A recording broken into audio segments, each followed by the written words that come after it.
Mark chapter 12, verses 28 through to 29. And I'm just going to finish a sermon series we had started a few weeks ago. And one of the scribes came, and having heard them reasoning together, and perceiving that he had answered them well, asked him, which is the first commandment of all? And Jesus answered him, the first of all the commandments is, Hear, O Israel, the Lord our God is one Lord. And thou shalt love the Lord thy God with all thy heart and with all thy soul and with all thy mind and with all thy strength.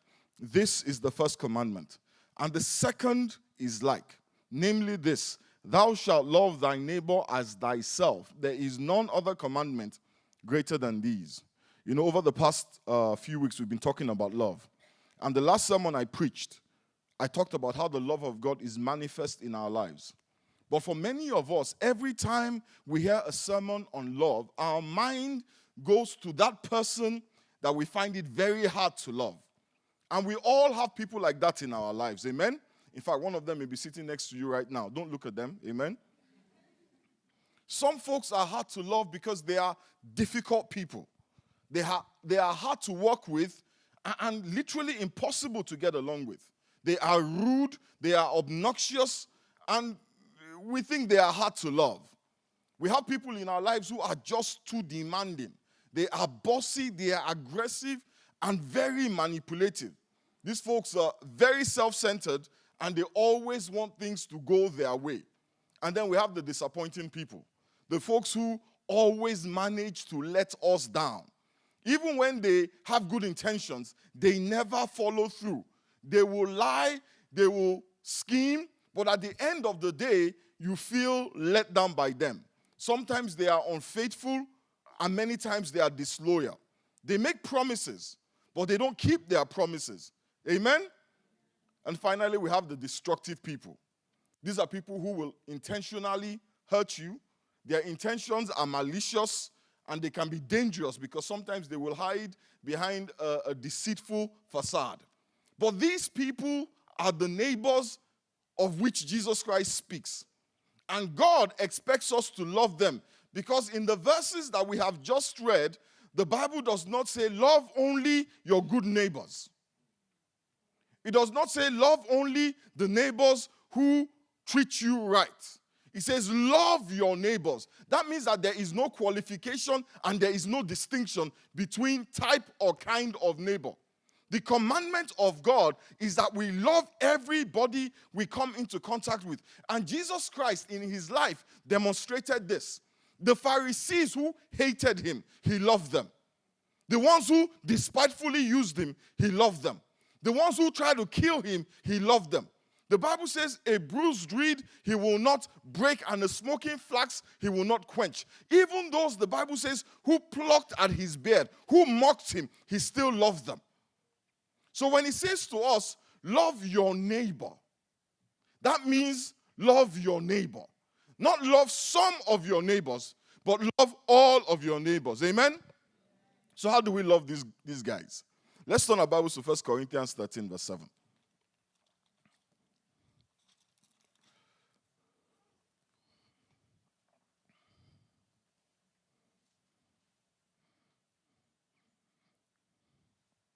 I'm reading from the God's Word version.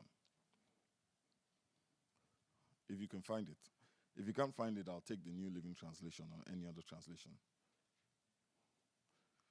It says, love never stops being patient, never stops believing, never stops hoping, and never gives up. The way to love unlovable people is to extend grace to them. Amen? You've got to cut people some slack. You've got to let things slide. You have to put up with a lot. Simply put, you have to extend grace. We have established that this person is not deserving of your love. We have established that this is not a good person. We have established that their intention is malicious. But the Bible says that grace is favor that people do not deserve.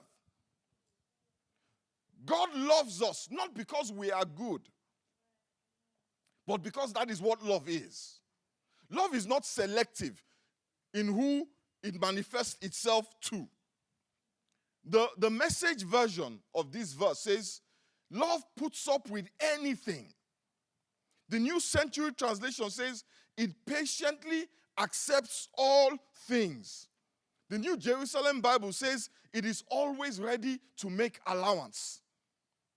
You know, we live in a world where one of the buzzwords is accountability. We like to make people accountable for their actions. And they must be accountable for every mistake that they make. And on paper, it sounds good and reasonable. But the expectation of God is that you will extend grace to your neighbor. Not hold your neighbor accountable.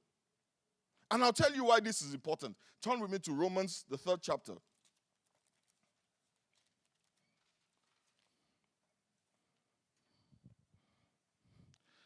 It says, as it is written. Turn to your neighbor, say, as it is written. There is none righteous, no, not one. And that includes you. There is none righteous. There is none that is perfect. There is none that is without bad behavior. There is none that does not make mistakes. There is no one in this room who does not offend other people. There is no one in this room who is perfect. The Bible says, no, not one, not even you on your best day. And then the next verse says, if we say we have no sin, if we say we have no sin, we are only fooling ourselves and refusing to accept the truth. Hallelujah. If you say you have not ever done anything wrong, if you say that you are perfect, the Bible says you are deceiving yourself. Amen? So in other words, if you think all the relational problems in your life are the other person's fault, the Bible is saying you are out of touch with reality. The truth is, we all make mistakes. It takes two to tango, and it takes two to tangle. Every quarrel has two parties. Every disagreement involves two people. Amen? So, look in the mirror. You are partly to blame. It is never just one person's fault. The provocation of today, we may be able to attribute it to one person, but sometimes it started yesterday. Amen? Now, that is why we have to extend grace to each other. Because forgiveness is a two-way street that one day you will walk. The person you refuse to forgive will one day be called upon to forgive you. You don't want to burn the bridge that you yourself need to walk on. And that bridge is so important because it is the bridge that we will walk on to heaven. And Jesus Christ says, how can you refuse to forgive and expect to be forgiven? It is the height of hypocrisy. I was explaining to somebody, hypocrisy is not that you speak your mind.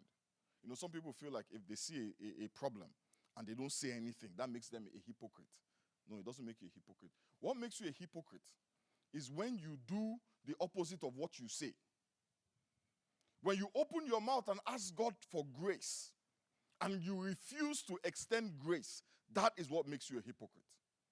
When you ask God for forgiveness and you refuse to forgive, that is what makes you a hypocrite.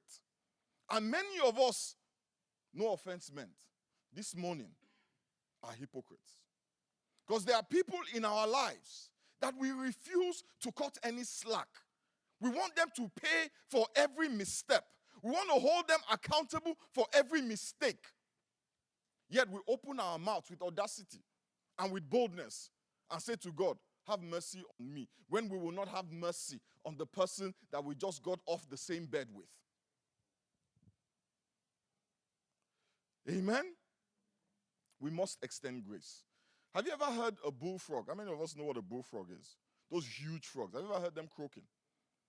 Have you ever heard a frog? Okay, we don't know that. Have you ever heard a frog croaking? How many of us would call a frog's croak a pleasant sound? Amen? It's very annoying. Very, very annoying. Amen? But do you know that inside the bullfrog, God put a muscle that goes from its throat to its ears. So no matter how loud it croaks, it never hears it. A bullfrog cannot hear its own croak. Amen? So as annoying as it is rarely aware that it is annoying you.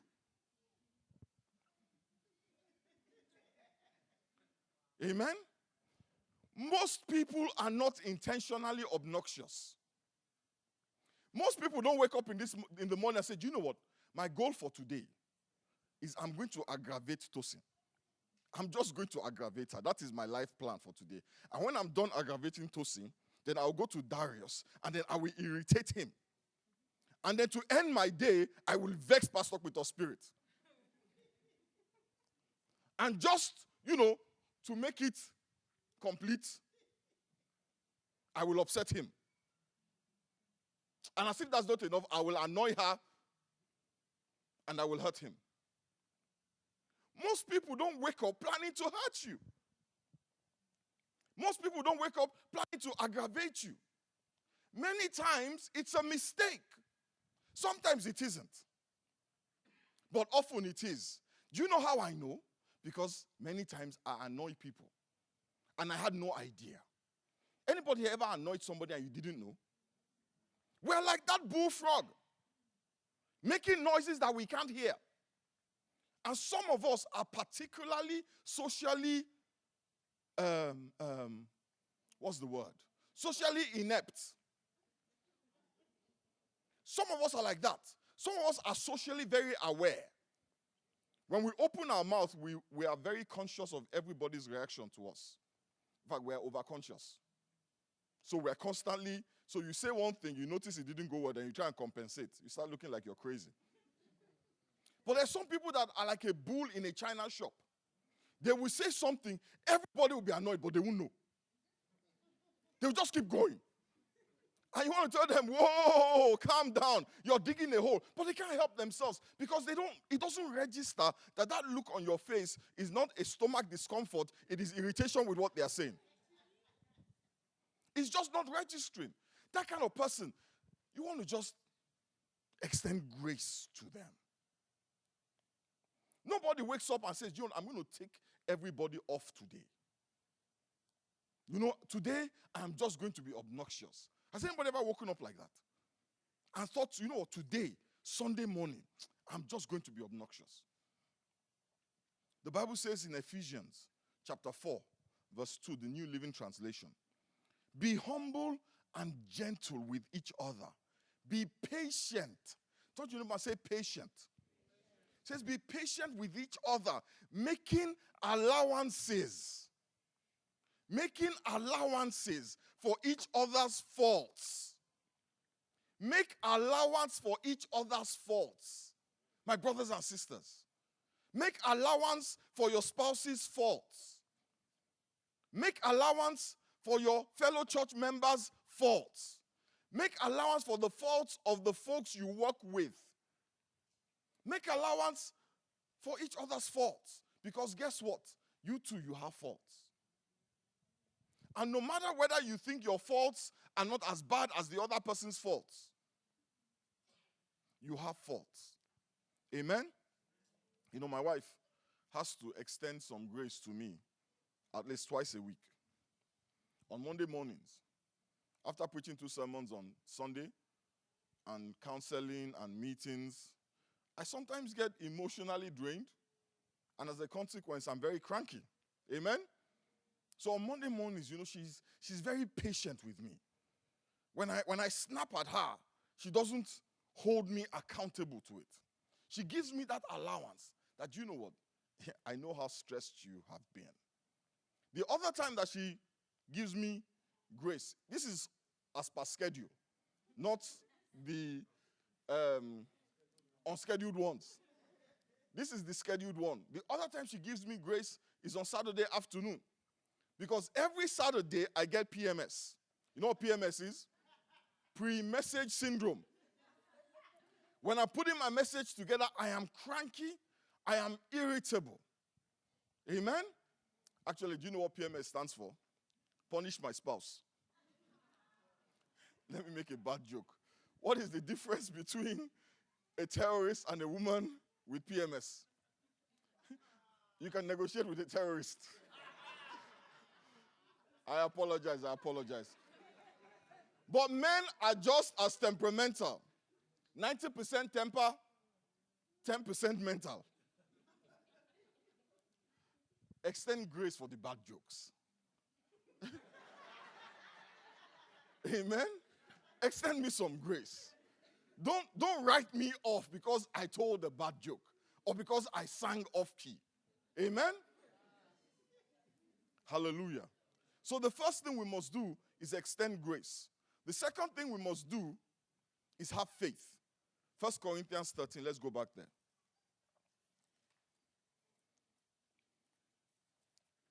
Verse 7.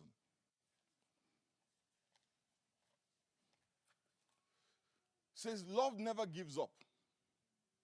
That is grace. Then it says love never loses faith. See, love and faith are intertwined. Because you see, love is built on trust. If you have no confidence or trust in a person, you cannot love them.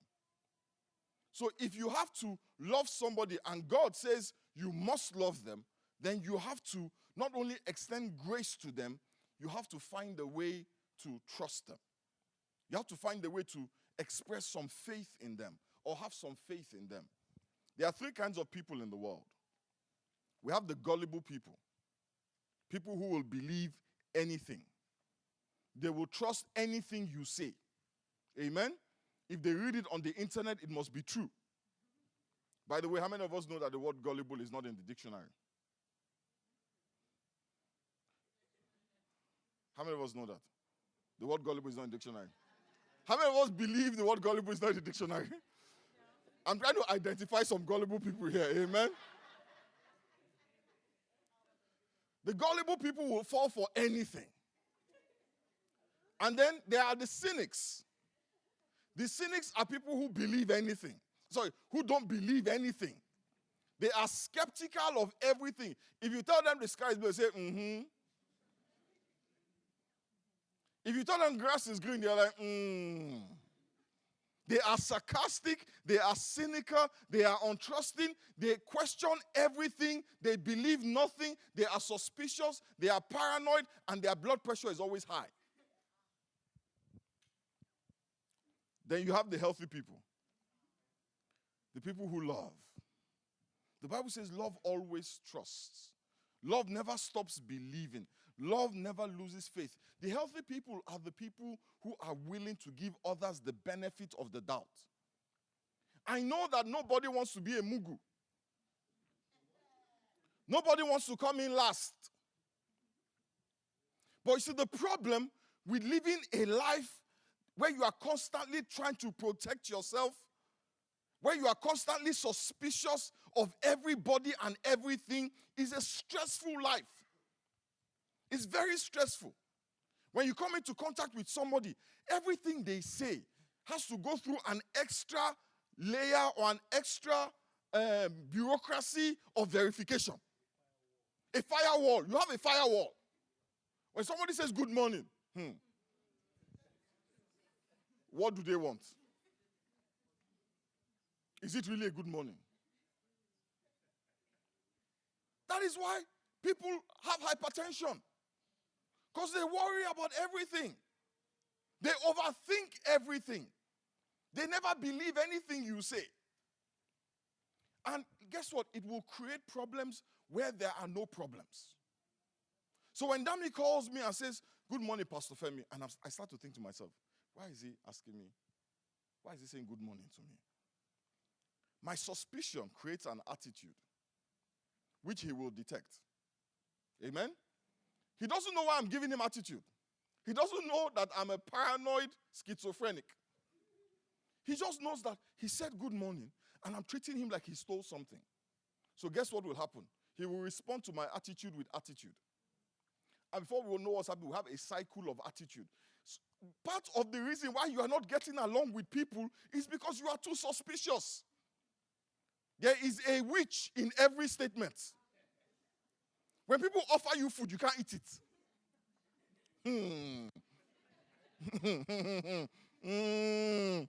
Did you notice that the jollof rice, the way they molded it, the way they did it, and by the way, what are those things that they put there? Leaves. They want to turn me into a goat.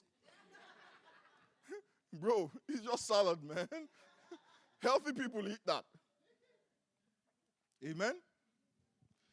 And the worst place where that suspicious attitude creates problems is in marriage. You have to be careful that you are able to give your spouse the benefit of the doubt.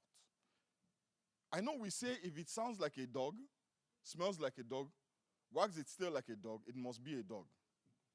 It is not always a dog. You are sometimes wrong. You have to make allowance for that. You have to make room for the fact that you don't see everything. Many of us, when we look at a coin, we only see one side of the coin. And if there's no room in your life for the fact that there is a second side and perhaps even a third side to that coin, you will get into trouble. You will spend a lot of time saying, I'm sorry, I was wrong. You will misjudge people. And you will lose out on relationships. Psychology Today, a magazine published in the United States, reported or wrote an article called Trust and Its Consequences. There's a woman, Dr. Julian Rutter of the University of Connecticut, spent years studying the consequences of trust in human behavior, personality development, and relationships. And they concluded that people who trust have a higher IQ and they live much happier lives than cynical, questioning, suspicious people, partly because they have more time to think about positive things. They have more time to exercise their brain for positive things rather than worrying about who is lying to them, who is trying to get one up over them, waiting for the other shoe to drop. And I know this because I used to be like that. I used to be like that. I was the kind of guy that when you said good morning, I really wondered what you wanted. And when you gave me something, I would go and keep it.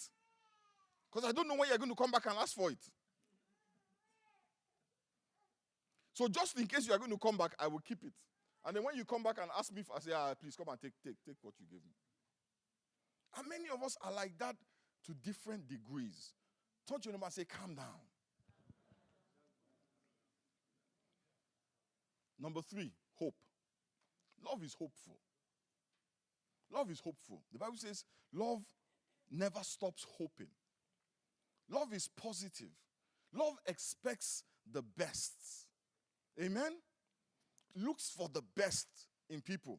You know, the Bible says the expectations of the righteous shall not be disappointed. I don't know if you know this, but people tend to live up to your expectations of them. When we expect little of people, we show it in our attitude to the person. And I hope we all realize that we only expect little of people we don't think much of. Yeah? Think about that for a minute. I'm hanging out with Ada. Yeah, I'm hanging out with Ada. And I'm communicating to her that I don't think much of her. What do you think is going to happen? That, my lack of expectation, will become a self-fulfilling prophecy. That's why the Bible says love hopes for the best. Amen? It's almost like we are setting up people to disappoint us. Treat people the way you want them to be. God treats you the way he wants you to be, not the way that you are. Let me give you advice.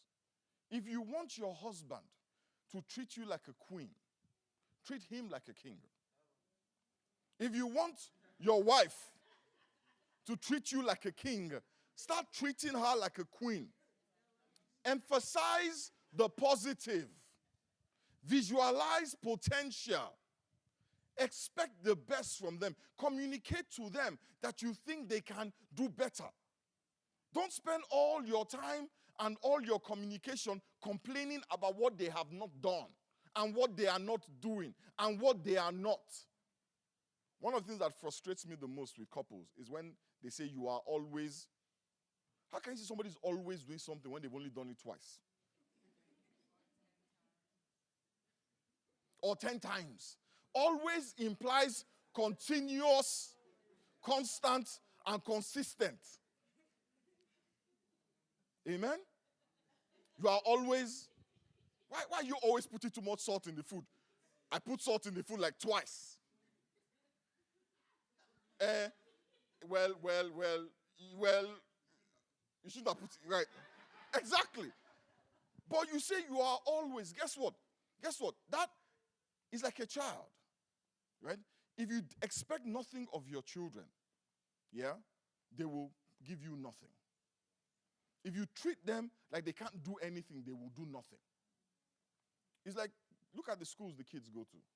When you put a child in a challenging school where the teachers demand a lot of the kids always do well.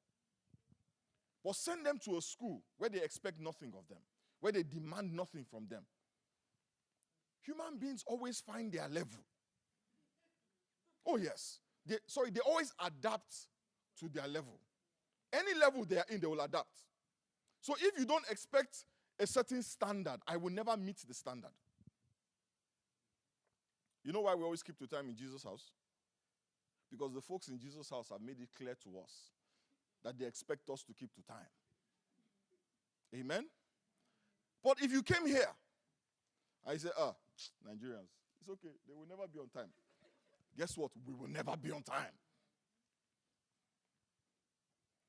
Number 4, love endures. Love endures the worst. Our relationships are too short. And when I say relationships, I'm not just talking about marriage. I'm talking about even our friendships. We dump people like we change clothes. We have a new best friend every year.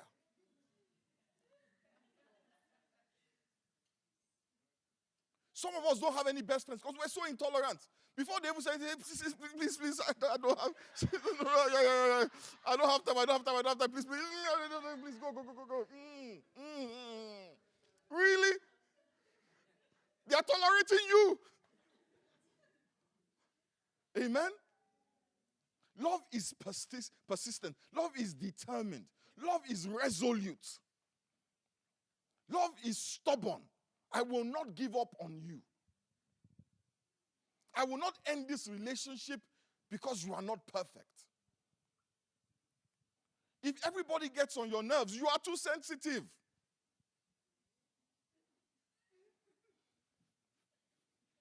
It's true. Say, Pastor, you know me, I'm sensitive. It's not a good thing.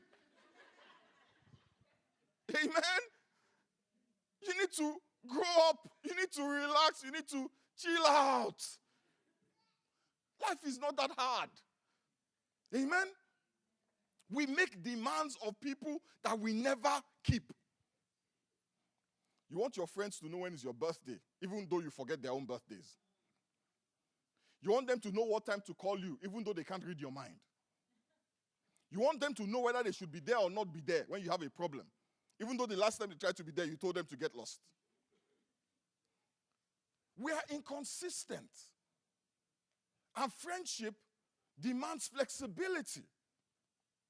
Touch your neighbor and say, don't be too rigid. Amen? The Bible says love never gives up. When God wants to make a mushroom, how long does it take for a mushroom to grow? 6 hours. 6 hours. But how quickly does it die? Just a little sun and it's gone. An oak tree takes 60 years. Many of us treat relationships like they are mushrooms. Very quickly, we like each other on Facebook. Next thing you know, we're unliking each other on Facebook. Unfriending each other, rather. If you keep deleting people from your Twitter feed, there's something wrong with you. Keep unfriending people. How many people have you unfriended in the past 1 year? And it's not because they just won.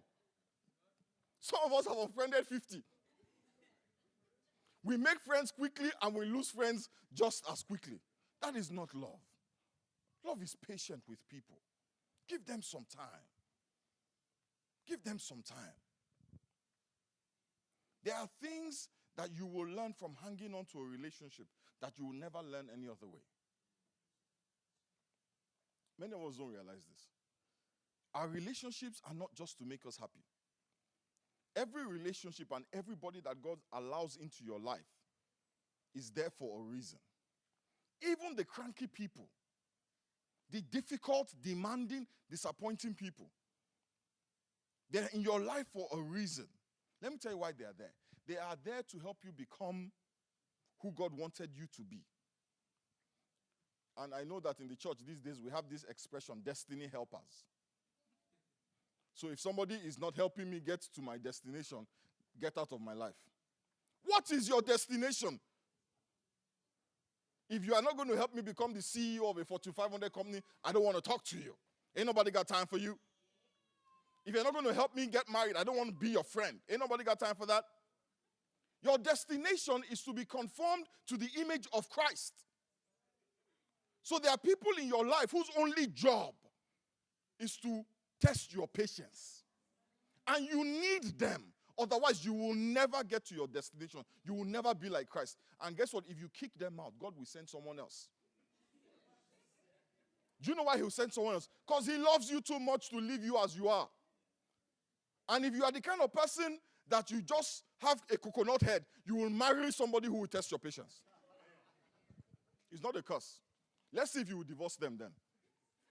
Say, I want a divorce. Why? Where he always puts his shoes on the wrong side of the bed. Will you come and get out of here? They are there to help you become who God wants you to be. A mirror image of Jesus. So don't get mad at me this morning. I'm only here to help you be like Christ. So if I'm aggravating you, God is about to give me a high five. You can't throw me away. You can't. If you go to another church, let me tell you, the pastor there will do worse than me. Oh, yes. All of a sudden, everybody will know you in the church. The people in your life are there to help you grow, to make you holy, to help you grow up, to help you learn humility. Humility and unselfishness. Some of us are unbelievably self-centered. And we are asking God to deal with the other person. That's not love. Love never gives up. Who have you given up on? It's time to reach out to them again. Because the commandment to love is not only to love those who are nice and those who are good. It is to love everybody. The difficult and some people are easy to love. I am easy to love. To know me is to love me. Tosi knows that. Tosi can't help it. I'm just a nice guy like that. Amen? Now, Lekon struggles with me. Because God sent me into his life to aggravate him. So every time he sees me, he knows that there's trouble coming. And that's okay. Not everybody in your life is there for martini and, going to watch the movies. I'm in George's life for a reason. And he knows why I'm there. And if he gets tired of me too quickly, guess what? There's somebody waiting for him on the other side. And if he dodges that one, all of a sudden, Chioma will become like me. And you don't want that. So just deal with me. Let me do my job. Amen? You don't want to be waking up next to me. Right, George? You don't. You don't want your pastor to be following you home. So just accept it here. Otherwise, you wake up one day and your spouse will become your pastor. Let us bow our heads and pray.